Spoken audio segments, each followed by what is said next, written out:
Genesis 22. The binding of Isaac. Trust beyond attachment. When the promise becomes the test. Genesis 22 opens with words that frame everything. Sometime later, God tested Abraham. He said to him, "Abraham." "Here I am," he replied. This is called a test, not a punishment. The command. Then God said, "Take your son, your only son whom you love, Isaac, and go to the region of Moriah. Sacrifice him there as a burnt offering on a mountain I will show you." Notice the language. Your son, your only son whom you love. This is about attachment, not cruelty. Abraham's response. Early the next morning, Abraham got up and loaded his donkey. He took with him 2 of his servants and his son Isaac. No argument is recorded. No explanation is given. The text is intentionally quiet. The journey. On the 3rd day, Abraham looked up and saw the place in the distance. 3 days of walking, 3 days of anticipation, 3 days of emotional wait. Isaac speaks.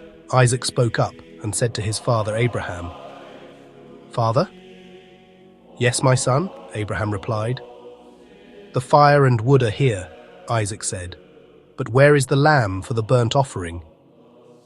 Abraham answered, "God himself will provide the lamb for the burnt offering, my son." This is the emotional center of the chapter. The moment. When they reached the place God had told him about, Abraham built an altar there and arranged the wood on it. He bound his son Isaac and laid him on the altar on top of the wood. Then he reached out his hand and took the knife to slay his son. The tension peaks. The story pauses here intentionally. The interruption. But the angel of the Lord called out to him from heaven, "Abraham, Abraham." "Here I am," he replied. "Do not lay a hand on the boy," he said. "Do not do anything to him. Now I know that you fear God, because you have not withheld from me your son, your only son." The test ends before harm occurs, the provision. Abraham looked up, and there in a thicket he saw a ram caught by its horns. He went over and took the ram and sacrificed it as a burnt offering instead of his son. The meaning given in the text. So Abraham called that place "The Lord will provide," and to this day it is said, "On the mountain of the Lord it will be provided." This is not a test of obedience. It is a test of attachment. Isaac is not just Abraham's son. Isaac is the fulfilled promise, the future, the identity, the meaning of Abraham's life. The question is not, will you obey? The question is, can you trust me without clinging?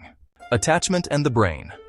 When we attach our identity to something, a child, a career, a relationship, a calling, the brain treats potential loss as a threat to survival.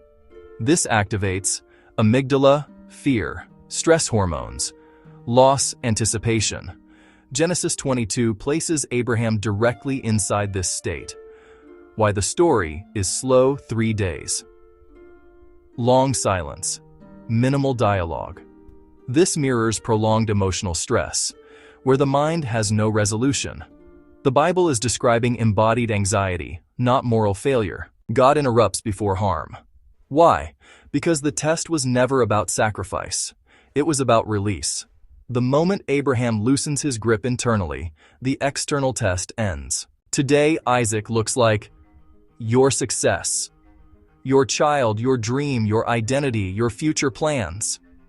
And the question becomes, if this disappeared, would I still be okay? This is not about loss. It is about freedom from fear of loss. When the nervous system releases control, perception widens, solutions become visible, creativity returns. Abraham sees the ram after the release. Provision appears when fixation ends. Genesis 22 teaches us this. Faith is not proven by holding tighter. Faith is revealed when we can let go without collapsing. You are not asked to lose what you love. You are asked to stop making it your God.